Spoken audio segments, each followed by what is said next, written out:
Texans will choose who they want to be their candidates for president. This is a Biden invasion over the past 3 years. Why does she keep fighting? What's she doing? It's time to step up.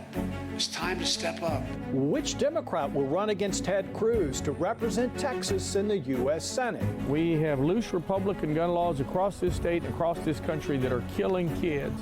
In Texas, we can't afford 6 more years of Ted Cruz. The only purpose of taking this up is giving Democrats political cover. Who will face off against each other for Texas's 38 seats in Congress? Likely it's going to a runoff. I think it's going to be a super interesting race. And which candidates will battle it out for the opportunity to represent Texans at the state capitol? Tonight, Spectrum News Texas is your source for results. Crews are live across the state covering marquee races.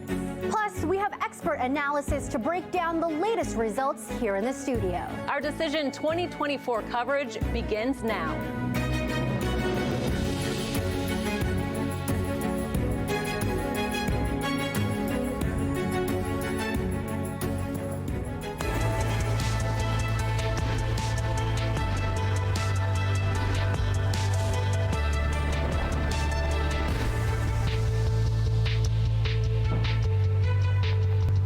Thank you for joining us for our election night coverage. I'm Karina Kling, joined by my colleague Brett Shipp. Tonight we'll know which Republicans and Democrats will face off in November.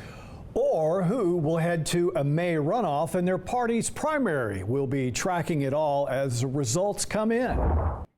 All right, Nicole, thank you. And while the races for president and Texas's U.S. Senate seat top the ballot, it's the down ballot races that will likely draw the most intrigue tonight. We'll get to all that in just a moment. First, polls across most of the state are now closed, and we're waiting for those first early voting results to start rolling in. We've been keeping an eye on polling locations all day. So let's bring in our political analysts now who will be with us throughout the evening to break a lot of this down. Republican Ted DeLisi and Democrat Ed Espinoza.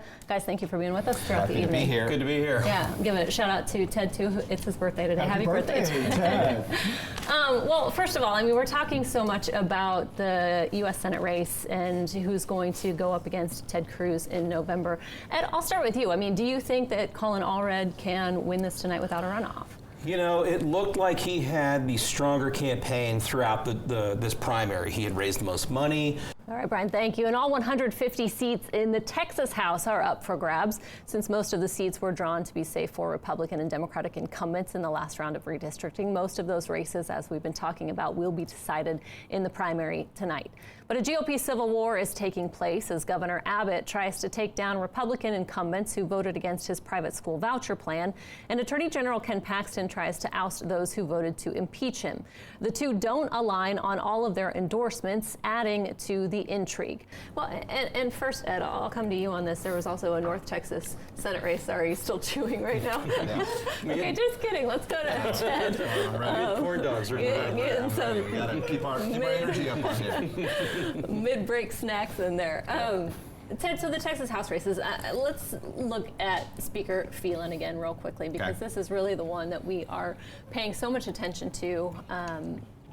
His challenger, main challenger, David Covey, was backed by Trump, was backed by Paxton, was backed by Lieutenant Governor Dan Patrick, and it's looking like Phelan is going to be heading to a runoff now.